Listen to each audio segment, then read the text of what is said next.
Alison Becker, there's Georgia, you went with a 9 for Alisson's season. It's so mad to judge his season because when he played, he was great. Like he nearly wins the Golden Gloves, and he's played like half as many games as Nick Pope or Ederson or whatever.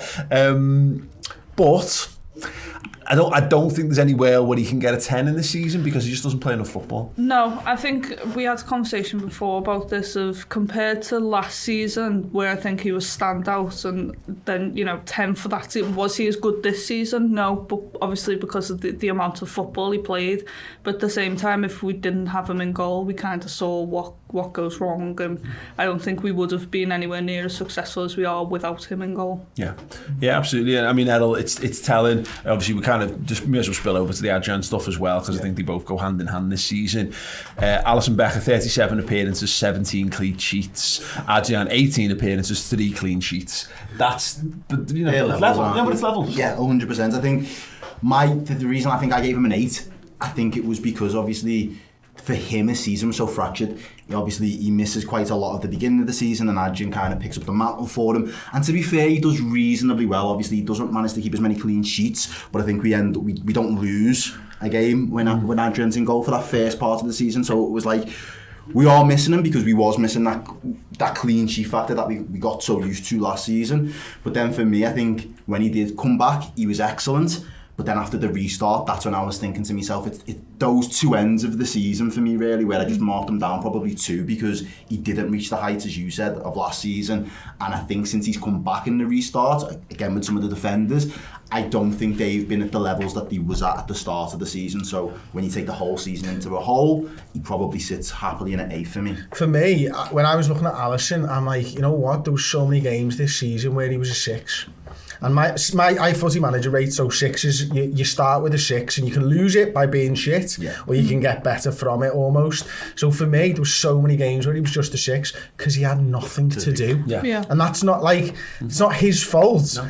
But when he's called into action, he's a 9 or a 10 every week, almost. And then the 6s, and they kind of balance themselves out. But it's tough to rate that, isn't it? Because having him there, even in a game when he does nothing, it gives less impetus to the opponents, because when you've got Adrian in there, you're more inclined to try stuff. You're more inclined to, he will be under. Yeah, exactly, because we always used to put David De Gea, and I think Liverpool got into a point with David De Gea where we were trying to put the ball in the top bin against them.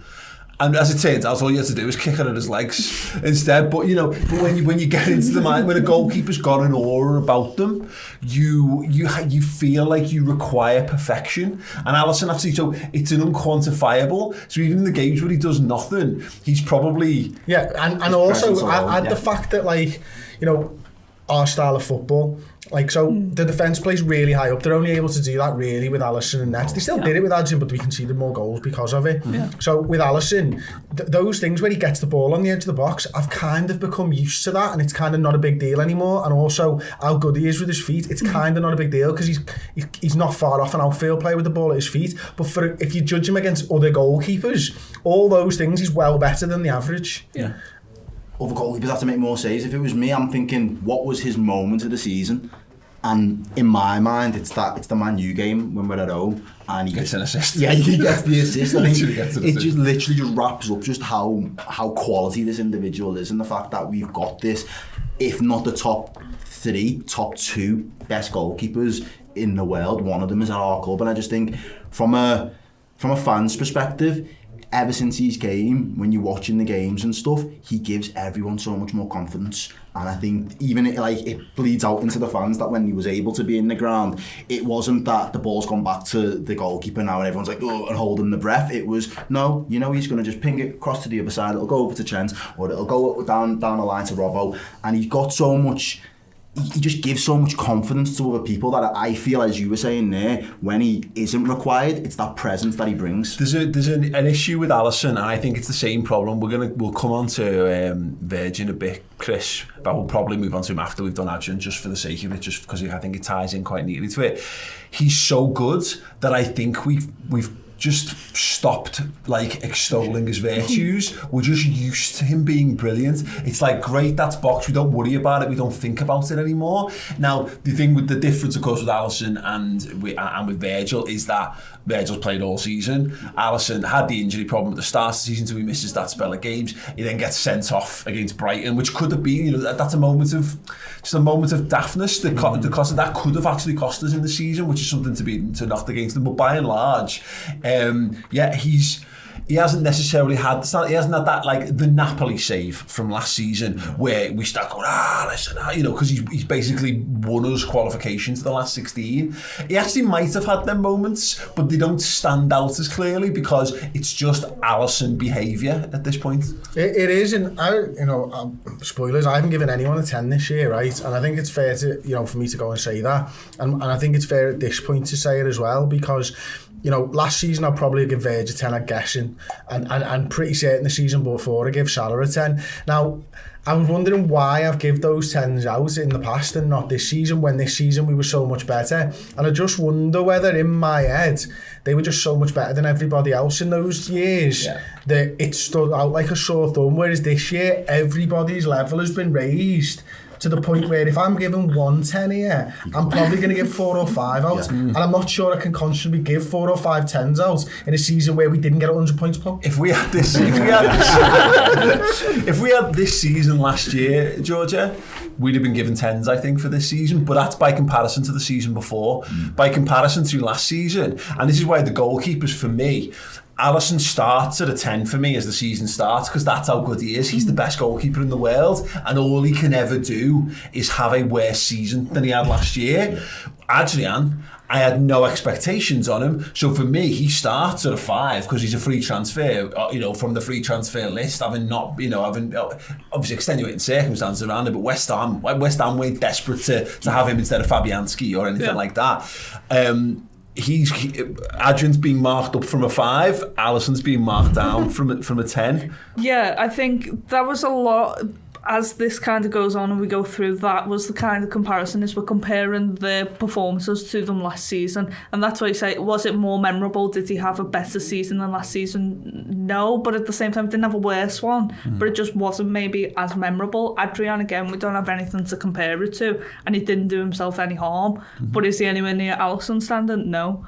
But at the same time, if like Chris said, I was generally just going to give everyone a 10 and just sit here and go, because we've won the league. Everyone's a 10. It's easy to do on a 3-minute player ratings video when you don't have to explain yourself. It's much harder to do when you're actually trying to think about it. Yeah, absolutely. I think he's one of them, no more than anything else.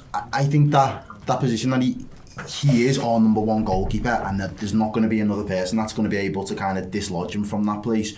But in my mind, I did want him I wanted more games from him. I know he can't help himself with the injuries, but just because he didn't get the same number of games as last season, I'm thinking of that Atletico, the Champions League, and just thinking, if you was there for those moments, would that game have ended the way it was? And I know there's not a lot you can do about the injuries you pick up, but I'm like, it is shit luck when your goalkeeper gets 2 bad injuries in one season. Well, it's one moment that we didn't discuss on the season review, but we talked about like the benefits of coming back. In fact, because you alluded to it with other teams, we talked about what Liverpool could have done if there'd not been the pandemic. We'd have had to do the running without Alison Becker. So there's actually every chance that we might not have had quite the same kind of impact. That was one of the things we were lucky to have him back, sort of, because of course he has that like really sloppy error against Arsenal, which will stick in the mind, recency bias and all that. Let's have a look at it then. So yeah, I think I'll give an 8 to Alisson. Chris has gone 8. Errol's got 8, George has gone 9, which gives him an 8.25. And Adrian, 7s from me, Chris and George, and Errol went for the 6, which gives him a 6.75. I think that's fine. I 7 because I've tried my best to be positive about Adrian, because I see no, you laugh, but because I see no reason. It's such a backhanded compliment. No, I'm trying so hard to be positive about you. Professional footballer who plays for the best football club in the world, who earns more money than I could dream of in a week. But he's allowed to stay in Jamie Carragher's house rent free for the rest of his life as well. He seems the type of guy who'll take Carragher up on that. Fucking hell. There'll be a sicker Why fly did on I say that the on wall tape? sitcom in 10 years' time, and what a series that'll be. Carol will be the really grumpy one who wants everything neat and tidy, and Adrian will be the squatter. bladdered, partying all the time. Special brew cans fucking everywhere in Carol's house. All the retired Spanish goalkeepers just in the back garden lounging about. Pepe and Iker Casillas taking the piss like, lads, where he is going on? Quality. Look, the thing, George, we're laughing at, but I'm keen to stress this because I said this on the season review, but it's worth repeating again. Adrian will be remembered for the mistakes because they're more recent. Because the Super Cup was done, it was dusted. It was remembered. No, genuinely, I just maybe not for you, maybe not for much. But I just think in 5 years' time, I think the Super Cup's remembered more than getting knocked out of a cup. Cool. Albeit the biggest cup competition in the world. As well, we've just laughed about it, like his character. He was one of them who, even though he's not starting every game because that's his role as a kind of a second choice goalie, is his character on social media, on just in general when you see him warming up and things like that, he seems like someone very much a part of the team and also engages and kind of loves the fans. So I think that will carry over as well. Yeah, I love. He was lucky and he knows it. Oh yeah, 100%. He won the goalkeeper lottery. 100%. You think about it. It happens all the time, doesn't he? Think about Jerzy Dudek leaving us and going to sit on Real Madrid's bench. Pepe goes to Bayern Munich, doesn't he, for a bit? It happens all the time. Goalkeepers, someone has to be the backup goalkeeper at a club where you've got a world-class first-choice goalkeeper, and sometimes you end up getting some game time and collecting some medals along the way. That's the point. But that will never have been Adrian's career trajectory. He should have been playing for Valladolid or Zaragoza or whatever. He should have been playing low-end La Liga, maybe top-end, Liga, La Liga 2, or whatever it's called, the Segunda Division. But he's not. He's ended up on Liverpool's bench. He's ended up winning. He's legitimately got a part to play in the league title success, and that's there'll be lads who sat on the bench for a large part of this season. You'll look back on the career fondly that they won it, but like Shaqiri, for example, is a good one for this. Probably won't feel part of it as much as Adrian felt part of it. No, 100%. I mean, look, again, 18 appearances in the season. Ross has put these together, so I'm guessing that's all comps. I think it's like 11, in the league, all told. But no, he's played his part. Keep him next year? No. Sorry. Ruthless. We get him ruthless now. He's not good enough. I like that. I do like that, to be fair. We're having this conversation actually between the season review I was recording this. Dejan Lovren's confirmed the sign for Zenit, and we'll talk about him in a moment. But yeah, it's a similar conversation though. How do you go and choose a lad to sit on your bench? Because Liverpool have had some dog shit backup goalkeepers over the years, like genuinely, and is he the best we've had in them? Most impactful? Yes, definitely. Maybe not the best. I think with backup goalies, you go one or two ways. You either go for youth and you're banking on that these are going to learn from who's above them, and then eventually they reach their prime as your prime goalies on their way out. Or you go for Adrian and you go for experience, and you hope that, they're happy being an understudy and then they can come in when they need to. And you know that you're going to have to do that replacement thing every 2 years probably. Yeah, but that's I don't know any other keepers out there at the moment, albeit I haven't really scoured around, but I don't know who's fill that slot. No, that's the interesting conundrum, isn't it? Okay, so 6.75 for Adrian. Let's go straight into Veg because I think he's another interesting one.